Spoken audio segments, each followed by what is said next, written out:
ध्यान में रखते हुए आज अभी इस पार्लियामेंट में 3 किसानों के दृष्टि को ध्यान में रखते हुए बिल्स आए हैं। एक तो कल लोकसभा में चर्चा होकर पारित भी हो गया, एसेंशियल कमोडिटीज एक्ट। उसी तरीके से farmers produce trade and commerce act और farmers empowerment and protection agreement on price assurance. ये तीनों जो बिल्स हैं जो अभी लोकसभा राज्यसभा में चर्चा हो रहे हैं, एसेंशियल कमोडिटी बिल तो कल लोकसभा से पारित हुआ है, अब राज्यसभा में जाएगा। ये तीनों ही बिल बहुत दूरदृष्टि रखते हैं और बहुत दूरदृष्टि रखते हुए इन बिल्स को एक्ट के रूप में हम सब लोग पार्लियामेंट में पास कर रहे हैं। यह किसानों के उत्पाद का, प्रोड्यूस का दाम बहुत तीव्र गति से आगे बढ़ाने वाले ये तीनों ही बिल रहने वाले हैं। और उसी तरीके से निवेश हो एग्रीकल्चर सेक्टर में, कृषि क्षेत्र में निवेश को बढ़ाने में ये तीनों ही बिल बहुत महत्वपूर्ण भी हैं और बहुत लाभकारी भी हैं, कारक हैं। इसको हमको समझना चाहिए। अब मैं अगर बात करूं एसेंशियल फूड कमोडिटीज एक्ट की, 1955 का एक्ट है, 1955 का। उस समय हमारे यहां फूड ग्रेन्स की शॉर्टेज थी। 10 मिलियन टन उस समय वीट होता था। आज 10 गुना बढ़ गया है वीट का प्रोडक्शन, 100 मिलियन टन हो गया है। उस समय राइस का प्रोडक्शन जो है अभी 4 गुना बढ़ गया है, उस समय 25 मिलियन टन था, आज 110 मिलियन टन है। उसी तरीके से दालों का लगभग 2.5 गुना बढ़ गया है, 10 मिलियन टन से 25 मिलियन टन हो गया है। तो ये जो बिल आया था वो उस समय था जब शॉर्टेज थी, रेगुलेट करने की जरूरत थी और कोई होर्डिंग ना हो और इसका सही दाम मिल सके, सही समय पर लग सके, इस बात के लिए था।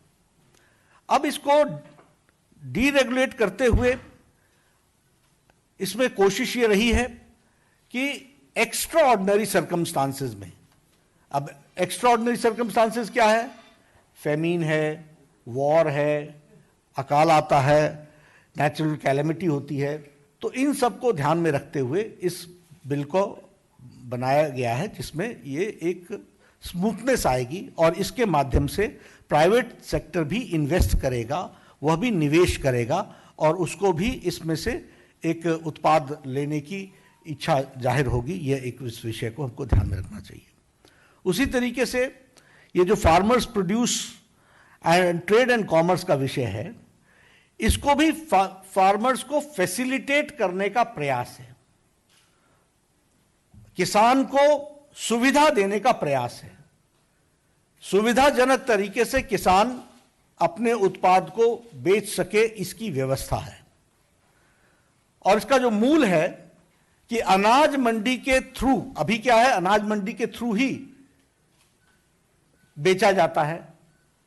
यह आपको सुविधा देता है कि अनाज मंडी से बाहर भी आप बेच सकते हैं और आप अपने दाम को तय कर सकते हैं।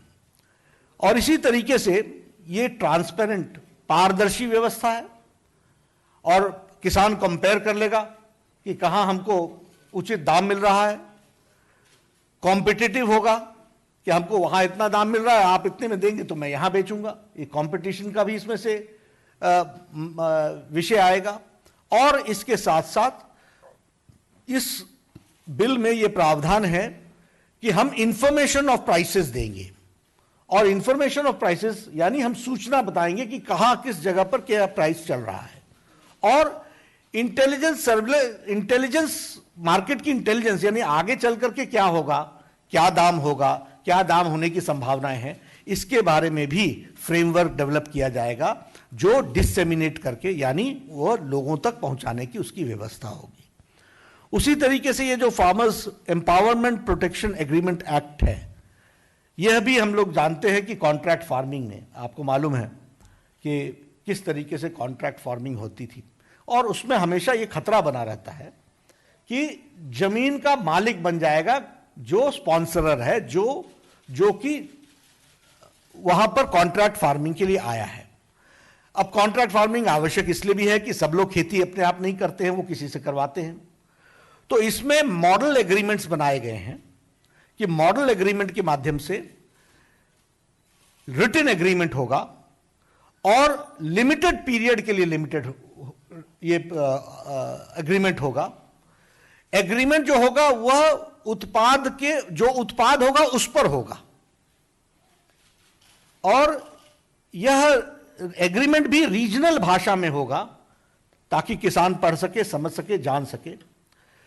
कोई भी मॉडिफिकेशन उस जमीन पर अगर इन्वेस्ट करने वाला करता है तो भी उसका मलकियत, उसका अधिकार किसान का होगा, और इसके साथ साथ ये सेम डे उसको पेमेंट हो जाएगी जिस दिन क्वालिटी अपना एक्सेप्टेंस होती है। जो उत्पाद की क्वालिटी, जिस क्वालिटी में वो उसके सामने जाता है उस पर उसकी पेमेंट हो जाएगी, ये हमको ध्यान में रखना चाहिए। और इसके साथ साथ एश्योर्ड प्राइस, बोनस और वेरिएबल्स, ये तीनों कॉन्ट्रैक्ट के हिस्से होंगे। तो ये किसान को इस बात का डर नहीं होगा कि बाढ़ आ गई तो मेरे खेत का क्या होगा, मेरे किसान का क्या होगा, मौसम खराब हो गया तो मेरा क्या होगा। तो ये तीनों ही बिल्स जो हैं वह किसान के पक्ष में और किसान को की सेवा करने वाला, और किसान के मार्केट में और दाम मिलने में जितने भी रुकावटें थी, बॉटलनेक्स थे, उन सारों को दूर करने का प्रयास किया गया है।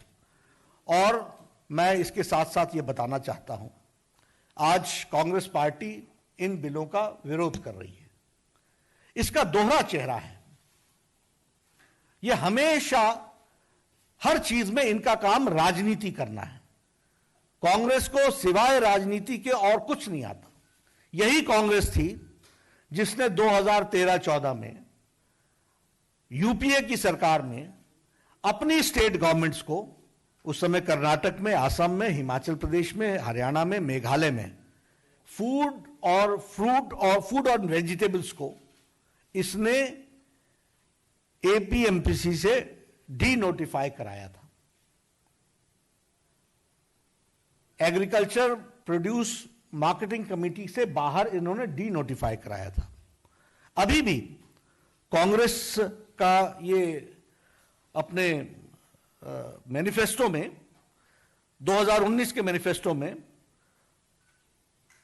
वो बड़े स्पष्ट शब्दों में पैराग्राफ 11 में लिखते हैं कि Congress will repeal agricultural produce market committees act and make trade agricultural produce including exports and intra state free from all restrictions.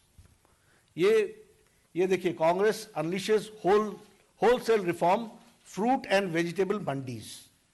ये है, इसकी तारीख है 7 जनवरी 2014, यूपीए की सरकार। फिर लिखती है D listing veggies fruit from APMC act for checking prices. और उसके बाद अपने मैनिफेस्टो में 2019 में लिखती है Congress will repeal the agriculture produce market committees act and make trade agricultural produce including exports interstate trade free from all restrictions. उसी तरीके से पैराग्राफ 11 में लिखते हैं, 21 में लिखती है The Essential Commodity Act 1955 belongs to an age of controls. Congress promises to replace the act and enabling law can be invoked only in case of emergencies. ये जो इन्होंने लिखा है उसको मोदी जी ने पूरे का पूरा इंप्लीमेंट किया है। और प्रधानमंत्री मोदी जी ने ये कहते हैं, आज देखिए इनका चेहरा, लोकसभा और राज्यसभा में ये अपोज कर रहे हैं और किसानों को लुभाने के लिए अपने मैनिफेस्टो में उसको डालते हैं, और आज दुनिया को गुमराह करते हैं, झूठ बोलते हैं। यह कांग्रेस की पॉलिटिक्स है, यह हमको समझना चाहिए।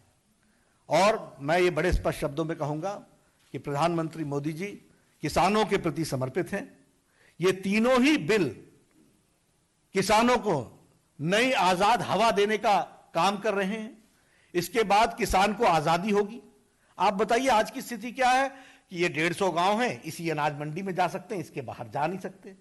उनको शुल्क दो, उनको लाइसेंस दो, और उसके बाद स्टेट का बैरियर नहीं क्रॉस कर सकते, विद इन डिस्ट्रिक्ट नहीं कर सकते। ये किसानों के साथ इस तरह का व्यवहार क्यों? फिर उसी तरीके से कॉन्ट्रैक्ट फार्मिंग का कोई नमूना नहीं है। हमारे पास कॉन्ट्रैक्ट फार्मिंग का मॉडल अब आएगा, रिटन समझौता होगा, समझौता उत्पाद पर होगा, जमीन पर नहीं। तो ये सारी बातें मैं कहूंगा, ऑल दीज 3 बिल्स, ये तीनों बिल बहुत ही क्रांतिकारी बिल हैं, किसानों की जमीनी स्तर पर परिवर्तन लाने वाले हैं और किसानों की तस्वीर बदलेगी। लेकिन कांग्रेस का झूठा चेहरा एक तरफ अपने मैनिफेस्टो में लिखना, और जब प्रधानमंत्री मोदी जी सारी चीजों को इंप्लीमेंट कर रहे हैं और किसानों की चिंता कर रहे हैं, तो वह किसानों को बरगलाने के लिए, धोखा देने के लिए, उनको गुमराह करने का काम आज इंडियन नेशनल कांग्रेस कर रहा है, जो बहुत ही दुखद है। लेकिन मोदी जी के नेतृत्व में किसान आगे आएंगे और पार्लियामेंट इसको पास करेगी, उसका इसको लाभ मिलने वाला है। इस लाभ को किसानों के लिए हम समर्पित भी करते हैं, और मैं यही आपको बताने आया हूं कि आपके माध्यम से देश के किसानों को जो प्रगतिशील एक्ट के माध्यम से जो परिवर्तन लाने का काम प्रधानमंत्री मोदी जी ने किया है, वह आपकी तस्वीर बदलेगा, तकदीर बदलेगा, और देश के किसानों के हालात में मूलभूत परिवर्तन होगा, और उसका उत्पाद का उसको उचित ही नहीं, अच्छा दाम भी मिलेगा। इस बात को हमको समझना चाहिए। मैं यही बात आपसे करने आया हूं। बहुत बहुत धन्यवाद माननीय नड्डा जी।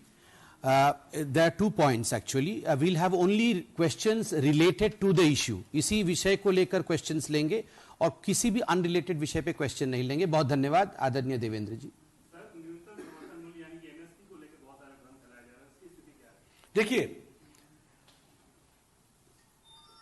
एमएसपी रहेगा, एमएसपी था, एमएसपी है और एमएसपी रहेगा। हम सबको मालूम होना चाहिए कि एमएसपी एपीएमसी के अंदर अनाज मंडी में प्रोक्योरमेंट सेंटर जहां गवर्नमेंट खड़ा करती है, वहां एमएसपी मिलता है, तो वो एमएसपी मिलेगा। लेकिन जो अनाज मंडी में जाना नहीं चाहता, फ्री ट्रेड करना चाहता है, और वह किसी को कहीं भी अपना सामान बेचना चाहता है, वहां उसको और एमएसपी में वो तभी जाएगा जब उस एमएसपी से बाहर वो तभी जाएगा जब उसको यह ध्यान में आएगा कि एमएसपी से ज्यादा हमको दाम मिल रहा है, और था, है और रहेगा अनाज मंडी के अंदर। रविंदर जी। कॉन्ट्रैक्ट फार्मिंग का आपने बहुत क्लैरिटी दिया है, सवाल अभी भी यही है कि जमीन किसकी होती है। सब लोग कॉन्ट्रैक्ट फार्मिंग अगर करते हैं तो उनको डर यही होगा कि जमीन चला जाएगा। आपने कहा कि बहुत लोग खेती नहीं कर पा रहे हैं, जो खेती करेगा सालों साल खेती करेगा तो उस पर मालिकाना हक देता है। और दूसरा इसी से रिलेटेड इसेंशियल कमोडिटी एक्ट का कांग्रेस विरोध कर रही है, आपने कहा, लेकिन लोकसभा में कल पास हो गया है, अकाली दल ने भी इसका विरोध किया। देखिए, पहला विषय जो आपका कॉन्ट्रैक्ट फार्मिंग का है, आप समझ लीजिए आज जमीन का पूरा यूटिलाइजेशन क्यों नहीं हो रहा है।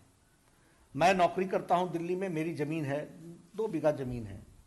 अब मैं किसी को दे दूं और फिर वहां पर या किसी को कॉन्ट्रैक्ट दे दूं, कोई दिक्कत आ जाए, जमीन पर कब्जा हो जाए, इसमें समझौता होगा ही सिर्फ उत्पाद पर, जमीन पर समझौता होगा ही नहीं। ये जो इसका कॉन्ट्रैक्ट है, कॉन्ट्रैक्ट उत्पाद पर होगा, और जमीन सदा सदा किसान की होगी, उसको कोई भी नहीं ले सकता।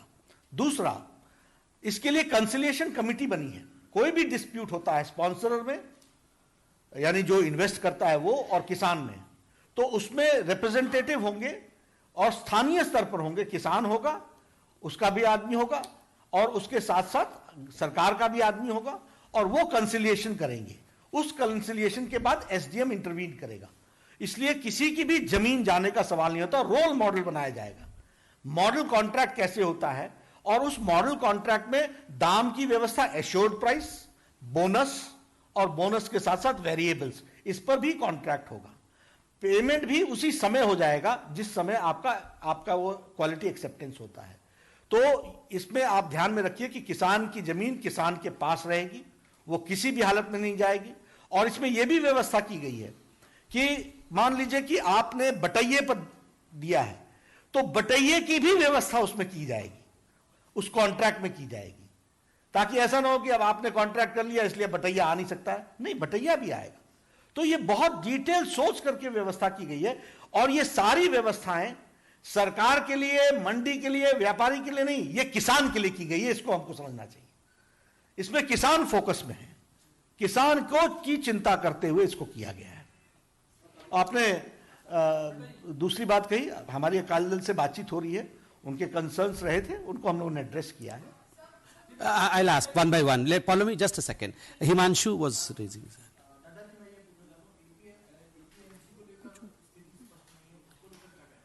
एपीएमसी चलती रहेगी, agriculture produce marketing committee act चलता रहेगा, उसमें वो व्यवस्था बदस्तूर बरकरार रहेगी, एमएसपी भी रहेगी।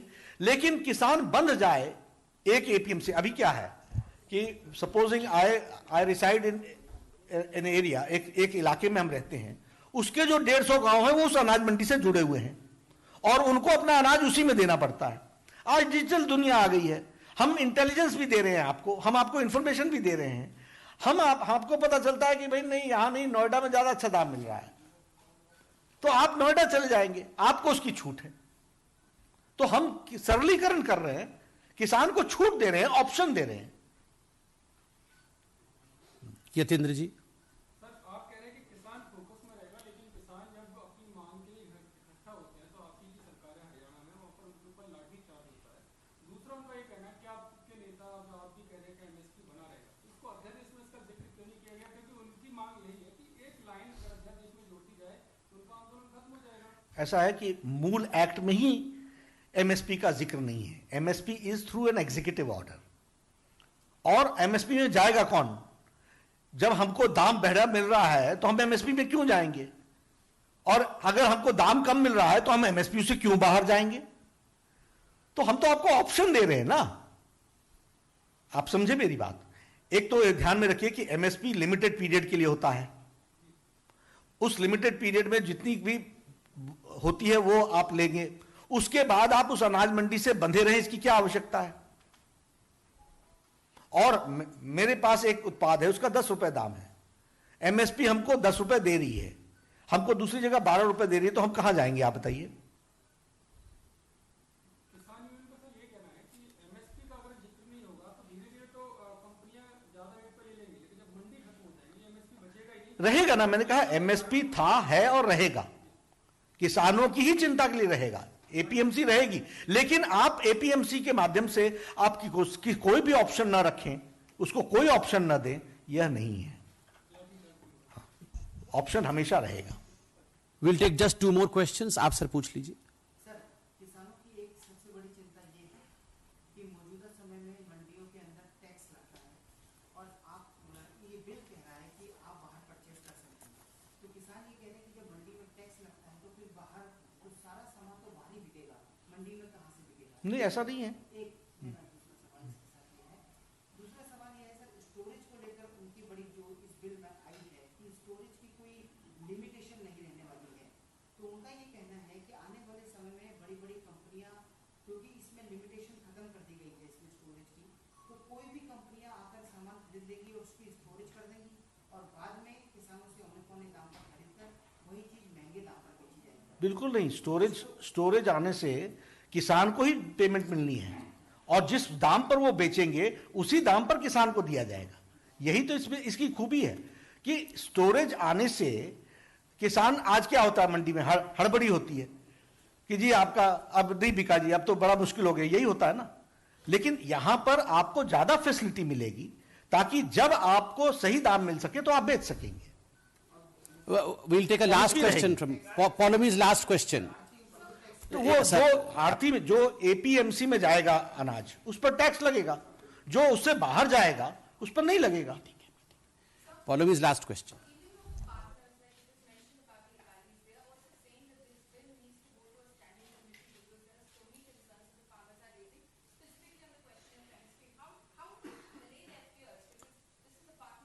Yes, we are in discussion with them. हम उनके साथ बातचीत कर रहे हैं, उनको इन सारी चीज़ों के बारे में जानकारियां भी दे रहे हैं, बता भी रहे हैं, उनके साथ चर्चा भी हुई है और अभी से नहीं, लगातार चर्चा हुई है। लेकिन ये सारी चीज़ों की चर्चाएं पहले हो चुकी हैं और इन चर्चाओं के माध्यम से ही हम आगे बढ़े हैं और हम आगे बढ़ेंगे। so much. Thank you, sir. Sir, देखिए, he has an important meeting to attend to. एक बहुत महत्वपूर्ण बैठक भी है. Thank you so much. Thank you so much. Thank you, अध्यक्ष जी. Thank you, आपसे मेरा everyone. निवेदन है कि कांग्रेस का दोहरा चरित्र इसको जरूर उजागर कीजिए. Thank you so much. Subscribe to our channel by clicking the subscribe button. Click the bell button and enjoy the latest uploads from our channel.